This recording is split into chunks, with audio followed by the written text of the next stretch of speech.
Dear students, ఈరోజు మనం discuss చేయబోయే పాఠ్యాంశం చామ్స్కీ భాషా గ్రహణ సిద్ధాంతం.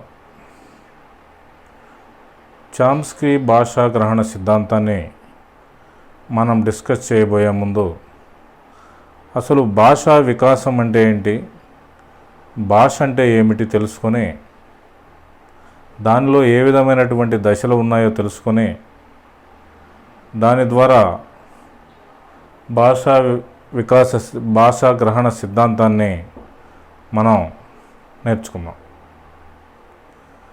భాష అంటే ఏమిటి, అసలు భాషా వికాసం అంటే ఏమిటి, దానిలో ఏ దశలు ఉన్నాయి? భాష అంటే మన ఆలోచనలను ఇతరులకు వ్యక్తం చేయడానికి ఒక అనుసంధానంగా ఉపయోగించేది భాషగా చెప్పుకోవచ్చు. మన ఆలోచనలను ఇతరులకు అందించడానికి ఉపయోగపడేదాన్ని భాషగా చెప్పుకుంటున్నాం. అదేవిధంగా ఇతరుల యొక్క భావాలను మనం తెలుసుకోవడానికి ఉపయోగించే సాధనం కూడా భాషగా చెప్పవచ్చు. ఏదైనా ఒకటే, మన భావాలను ఇతరులకి, ఇతరుల భావాలను మనం తెలియజేసుకోవటానికి ఈ భాషా వికాస సిద్ధాంతాన్ని భాషా వికాస సిద్ధాంతం కాదు, ఈ భాషను ఉపయోగించుకోవడం జరుగుతుంది. అయితే ఈ భాష ఏ విధంగా ఉందో, దాని దశలు ఏ విధంగా ఉన్నాయో, ఈ భాషా వికాసం గురించి మనం ఈ 4 రకాలైనటువంటి దశలను గురించి చెప్పుకోవచ్చు. ఈ 4 రకాలైనటువంటి దశలు ఏమిటయ్యా అంటే, ఒకటి పూర్వ భాషా దశ. ఇది పుట్టినప్పటి నుంచి 4 నెలల కాలం వరకు ఉంటుంది. ముద్దు పలుకుల దశ 4 నుంచి 12 నెలల వరకు ఉంటుంది. శబ్ద అనుకరణ దశ 1 సంవత్సరం నుంచి 1.5 సంవత్సరాల వరకు ఉంటుంది. శబ్దగ్రాహ్య దశ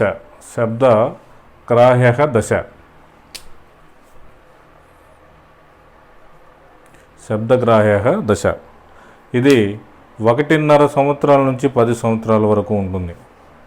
ఈ 4 దశల్లో భాష యొక్క వికాసం జరుగుతుందని చెప్పవచ్చు. భాషా వికాసం అంటే ఏంటంటే, భాష అంటే చెప్పుకున్నాం, ఇతరుల నుంచి మనం తెలుసుకోవడానికి కానీ, మన భావాలను ఇతరులు తెలుసుకోవడం కానీ భాష కింద చెప్పుకున్నాం. వికాసము, అసలు భాష ఏ విధంగా ఏర్పడుతుంది, దాని దశలు ఏమిటనేవి ఈ వికాసం కింద మనం చెప్పుకోవచ్చు. 4 రకాలైనటువంటి వికాస దశలను మనం ఇక్కడ చెప్పుకోవడం జరుగుతుంది. మొదటి దశని పూర్వ భాషా దశ అన్నాం. పుట్టినప్పటి నుంచి 4 నెలల వరకు ఉంటుందని చెప్పాం. పుట్టినప్పటి నుంచి 4 నెలల వరకు ఉన్నటువంటి ఈ దశలో పుట్టినటువంటి శిశువుకి భాషకు సంబంధించినటువంటి పరిజ్ఞానం ఏమీ ఉండదు. భాషకు సంబంధించినటువంటి పరిజ్ఞానం ఏమీ కూడా పుట్టినటువంటి శిశువుకు ఉండదు. ఈ 4 నెలల కాలం వరకు ఉండదు. కానీ తను ఏదో ఒక విధంగా శబ్దాలను చేస్తూ ఉంటాడు. ఏదో రకమైన శబ్దాన్ని ఏడవటము, ఏదో రకమైనటువంటి శబ్దాలను చేస్తూ ఉంటాడు. అసలు భాషే లేనప్పుడు ఆ యొక్క శబ్దాలకు మనం ఏ విధంగా ట్రీట్ చేయాలి? ఏడుస్తూ ఉంటాడు, ఎందుకు ఏడుస్తున్నాడు, దానికి ఒక అభిప్రాయం ఉందా? ఇలాంటివేమీ లేనటువంటి దశని పూర్వ భాషా దశ అని అంటాం. దీనిలో భాష అనేది ఏమీ ఉండదు, కానీ తనకి ఇష్టమైన రీతిలో ధ్వనులు చేస్తూ ఉంటాడు. అది ఏడుపు కావచ్చు, నవ్వటం కావచ్చు, మరి ఇతర ఏదైనా కావచ్చు. తనకి ఇష్టమైనటువంటి రీతిలో ధ్వనులను చేయడం జరుగుతుందనేది ఈ పూర్వ భాషా దశలో చెప్పవచ్చు. నెక్స్ట్ ఉన్నటువంటి దశ ముద్దు పలుకుల దశ. ఇది 4 నుంచి 12 నెలల కాలం వరకు ఉంటుందని చెప్పుకోవచ్చు. ఈ ముద్దు పలుకుల దశలో అప్పుడే పుట్టినటువంటి శిశువుకు ఈ 4 నుంచి 12 నెలల కాలంలో అప్పుడే తనకు సంబంధించినటువంటి భాషా జ్ఞానాన్ని ఆర్జించుకోవటం మొదలు పెడతాడు. చిన్ని చిన్ని శబ్దాలను చేయటం మొదలు పెడతాడు. వాటికి అర్థాలేమీ ఉండవు. ఇందాక భాషా వికాస సిద్ధాంతంలో ఫస్ట్ ఏదైతే ఉందో ఫస్ట్ దశ, ఆ దశలో ఉన్నట్లుగానే చిన్ని చిన్ని శబ్దాలను చేస్తాడు. ఆ దశలో శబ్దం అనేది ఉపయోగం ఉండదు. ఈ దశలో ఏదో తనకు నచ్చినటువంటి రీతిలో భాషా పరిజ్ఞానం లేకుండా తనకు నచ్చినటువంటి రీతిలో ఏదో ధ్వనులు చేయటాన్ని పూర్వ భాషా దశ అన్నాం. ఇక్కడ చిన్న చిన్న పదాలను, పదము కూడా కాదు, ఒక అక్షరాన్ని క, ర, త, మ ఇలాంటి ధ్వనులను చేయటం అనేది జరుగుతుంది. చిన్న ఒక అక్షరాన్ని మ, ట, ఆ ఇలాంటి ఒక అక్షరానికి సంబంధించినటువంటి భాషా జ్ఞానం అనేది ఇక్కడ ఏర్పడుతుంది. స్వరపేటికలో అభివృద్ధి జరుగుతుంది. ఈ స్వరపేటికలో అభివృద్ధి జరిగేటప్పుడు వీటికి సంబంధించిన భాషకు సంబంధించినటువంటి అర్థం అనేది ఇక్కడ ఉండదు అని మనం చెప్పవచ్చు. తనకి ఏదన్నా కావాల్సి వస్తే ఈ దశలో ఇంగితాలు అంటే సంజ్ఞల ద్వారా తనకు మంచినీళ్ళు కావాలంటే ఈ విధంగా చూపించడం, ఇలాంటి ఒక క్రియను నిర్వహించడం ద్వారా తనకు కావలసినటువంటి వనరులను సమకూర్చుకున్నా ఇక్కడ తను పలికేటువంటి శబ్దాలకు ఎటువంటి అర్థము కూడా ఉండదని చెప్పుకోవచ్చు. నెక్స్ట్ శబ్ద అనుకరణ దశ. ఇది 1 సంవత్సరం నుండి 1.5 సంవత్సరాల వరకు ఉంటుంది. ఇక్కడ చిన్ని పదాలను పలకటం మొదలు పెడతాడు.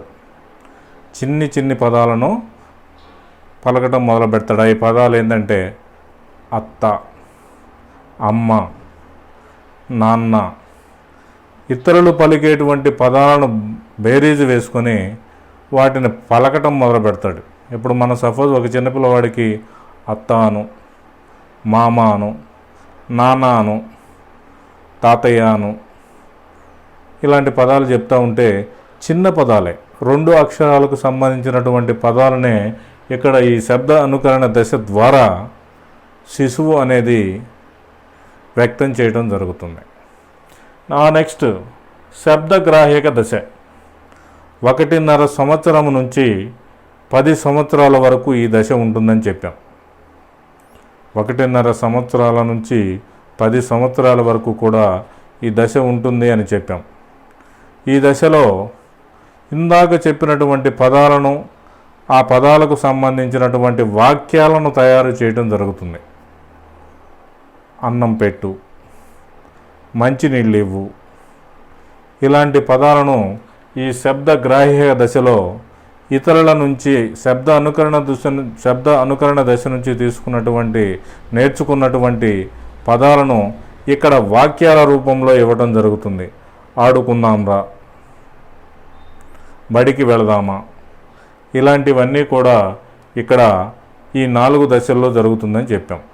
ఈ 4వ దశలో ఇక్కడ ఏం జరుగుతుంది? పదాలను వాక్యాల రూపంలో జరుగుతుంది. ఇక్కడ చిన్ని పదాలను నేర్చుకోవడం జరుగుతుంది. అర్థవంతము కానటువంటి అక్షరాలను ఇక్కడ పలకడం జరుగుతుంది. ఇక్కడ భాష అనేది ఉండదు, కానీ ఏవో శబ్దాలను చేయడం జరుగుతుందని మనం ఈ వికాస దశలలో చెప్పుకోవచ్చని తెలుస్తుంది. అయితే సిసిరో అనేటువంటి ఆయన, సిషోర్ అనే ఆయన 10 సంవత్సరాల వరకు వయసు వచ్చేతలకి 34,300 పదాలను ఉపయోగించటం నేర్చుకుంటాడు. వ్యక్తి తనకు 10 సంవత్సరాల వయసు వచ్చేసరికి 34,300 పదాలను పలకటం నేర్చుకుంటాడు. తన స్థానిక భాషలో ఉన్నటువంటి అంశాలను నేర్చుకుంటాడని చెప్పటం జరిగింది. ఎవరు? ఈ సిసిరో అనే ఆయన 10 సంవత్సరాల వయసు వచ్చేసరికి 34,300 పదాలను నేర్చుకుంటాడు. తన స్థానిక భాషకు సంబంధించినటువంటి పదాలను నేర్చుకుంటాడని చెప్పడం జరిగింది. అయితే ఈ వికాస దశలను ఉద్దేశించిన తర్వాత చోమ్స్కీ సిద్ధాంతాన్ని మనం ఇప్పుడు నేర్చుకుందాం. భాష అనేది వ్యక్తం చేసిన తర్వాత మన అభిప్రాయాలు ఇతరుల అభిప్రాయాలను మనం గ్రహించడం జరుగుతుంది. ఇంతవరకు ఒక విషయం క్లియర్. ఇక్కడ ఈయన సిద్ధాంతంలో చెప్పింది ఏంటి అంటే భాష అనేది నేర్చుకోవటం ద్వారా రాదు. భాష అనేది నేర్చుకోవటం ద్వారా రాదు. అతను పుట్టినప్పటి నుండే తన గ్రహణ శక్తి ద్వారా, అనువంశికత ద్వారా ఈ యొక్క భాషా గ్రహణ శక్తి తనకు ఇమిడి ఉంటుంది అని తెలియచేసినటువంటి వ్యక్తి చోమ్స్కీ. ఈయన ఏం తెలియజేశాడు? సాంప్రదాయబద్ధంగా చెప్పినటువంటి శాస్త్రవేత్తల నిర్వచనాలన్నిటితో ఏకీభవించకుండా భాష అనేది పుట్టుకతో వస్తుంది, నేర్చుకుంటే వచ్చేది కాదు. తనకు జన్మతః అనువంశికత ద్వారా ఈ భాషకు సంబంధించిన పరిజ్ఞానం శిశువు పుట్టినప్పటి నుంచి నేర్చుకుంటూ ఉంటాడు అని గ్రహణ శక్తి ఉంటుంది. ఆ గ్రహణ శక్తి ద్వారానే భాషను నేర్చుకుంటాడు అని చెప్పేసి ఈ సిద్ధాంతాన్ని తెలియచేయటం జరిగింది. ఈ చోమ్స్కీ అనే ఆయన అసలు పేరు ఆవారామ్ నోమ్ చోమ్స్కీ. ఇతని పూర్తి పేరు ఏంటి అంటే ఆవారామ్ నోమ్ చోమ్స్కీ. ఈయన్ని ఆధునిక భాషావేత్త, శాస్త్రవేత్తగా చెప్పుకోవచ్చు, సిద్ధాంతకర్తగా చెప్పుకోవచ్చు. ఆధునిక భాషావేత్త, సిద్ధాంతకర్తగా మనం చెప్పుకోవడం జరుగుతుంది. ఈయన అమెరికాకు చెందినటువంటి ఆయన. ఈయన ఈ భాషకు సంబంధించినటువంటి పరిశోధనలు చేస్తూ వివిధ రకాలైనటువంటి విశ్వవిద్యాలయాల్లో ఈయన పనిచేస్తూ ఈ భాషకు సంబంధించినటువంటి, ఈ భాష వికాస దశలకు సంబంధించినటువంటి అనేక పరిశోధనలు చేస్తున్నాడు. ఈయన భాషకు సంబంధించినటువంటి ప్రొఫెసర్. ఈయన ఎక్కువగా తన స్థానిక దృక్పథాన్ని, భాషకు స్థానికంగా ఏదైతే ఉంటుందో ఆ స్థానిక భాషనే పుట్టినప్పటి నుంచి జన్మతః నేర్చుకుంటాడు అని చెప్పేసి ఈ యొక్క సిద్ధాంతాన్ని రూపొందించడం జరిగింది. ఈయన పుట్టినప్పటి నుంచే, పుట్టక ముందు నుంచే, తన జన్యుక్రమం స్టార్ట్ అయినప్పటి నుంచే ఈ భాషకు సంబంధించినటువంటి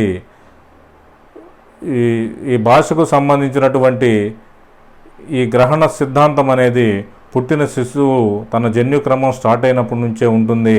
తల్లి గర్భం నుంచే ఆయన భాషను గ్రహించేటువంటి శక్తి కలిగి ఉంటాడనేసి ఈ స్థానికత దృక్పథాన్ని ఆధారంగా చేసుకుని స్థానిక భాషలోనే తను ఏ విధంగా నేర్చుకుంటాడో ఆ విధంగా సంబంధించినటువంటి అనువంశికతను ఆధారంగా చేసుకుని ఆ భాషా గ్రహణం అనేది, భాషా గ్రహణ సిద్ధాంతం అనేది ఆ పుట్టినటువంటి శిశువుకు గర్భంలో ఉన్నప్పుడే రావడం జరుగుతుందని చెప్పవచ్చు.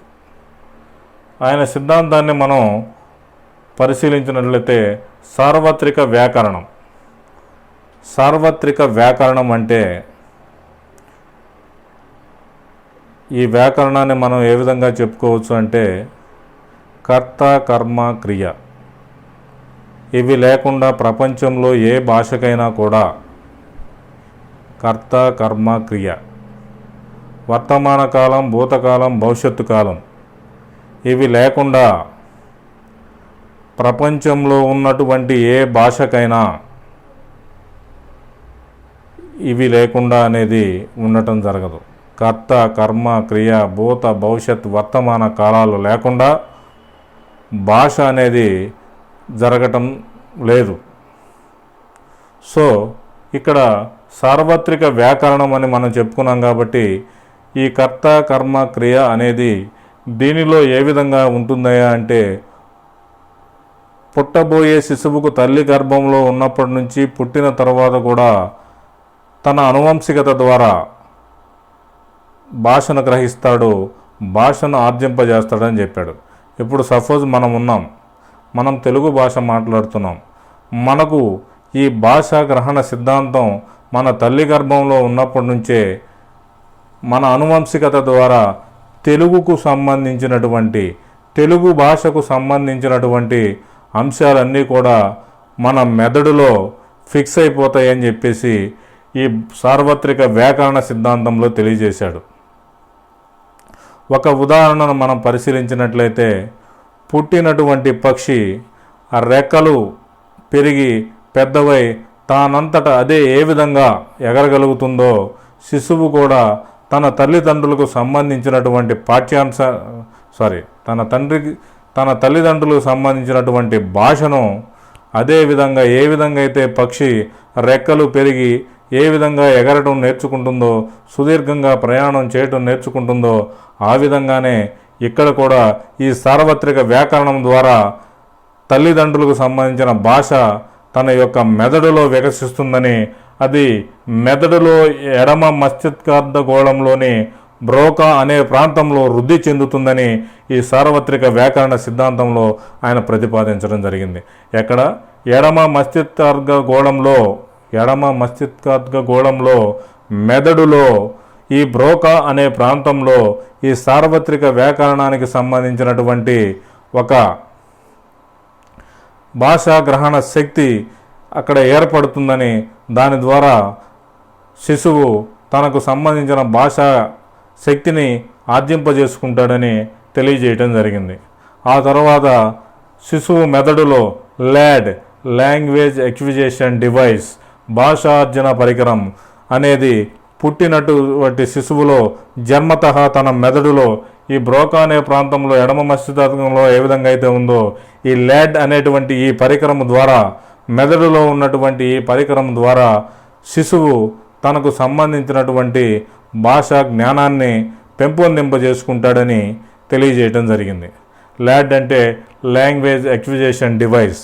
ఈ పరికరం ఏం చేస్తుందా అంటే, పుట్టినటువంటి శిశువుకి తన భాషకు సంబంధించినటువంటి నిర్మాణం ఏ విధంగా అయితే జరుగుతుందో, ఇందాక చెప్పుకున్నటువంటి కర్త, కర్మ, క్రియ, భవిష్యత్, వర్తమాన కాలాలకు సంబంధించినటువంటి పదాలను ప్రయోగించడంలో ఈ ల్యాడ్ ఎంతో సహాయపడుతుందని మనం చెప్పుకోవడం జరుగుతుంది. ఈ ల్యాడ్ ఏ విధంగా పనిచేస్తుందో ఒక ఎగ్జాంపుల్ని తీసుకుందాం. ఈ ల్యాడ్కి మీద పరిశోధన చేయడానికి ఈ ఆవారం నోమ్ చోమ్స్కీ అనేటువంటి ఆయన పిల్లిని, ఒక శిశువుని తీసుకున్నాడు. ఈ ల్యాడ్ అనేది పరిసరాల మీద, అనువంశికత మీద ఏ విధంగా ప్రభావం చూపుతుందని దీనిలో వివరించాడు. ఒక పిల్లిని, ఒక శిశువుని తీసుకొని పిల్లికి శిశువుకి ఏదైతే పరిసరాల్లో అవసరాలను కల్పించాడో అదే విధమైనటువంటి స్థితిని ఈ పిల్లికి కూడా కల్పించడం జరిగింది. కానీ శిశువు ఈ ల్యాడ్ అనే పరికరం ఉండటం వలన, ఈ ల్యాడ్ ఉండటం ద్వారా తను ఇతరులతో మాట్లాడటం, తన భావాలను ఇతరులకు వ్యక్తం చేయడం జరిగింది. కానీ పిల్లి అనేది ఇతనికి ఏవైతే పరిసరాలు కల్పించిన సౌకర్యాలు కల్పించినా కూడా పిల్లి మాట్లాడటం అనేది జరగలేదు. దానికి కారణం మానవుని మెదడులో ఉన్నటువంటి ఈ ల్యాడ్ అని నొక్కి వక్కానించి చెప్పడం జరిగింది.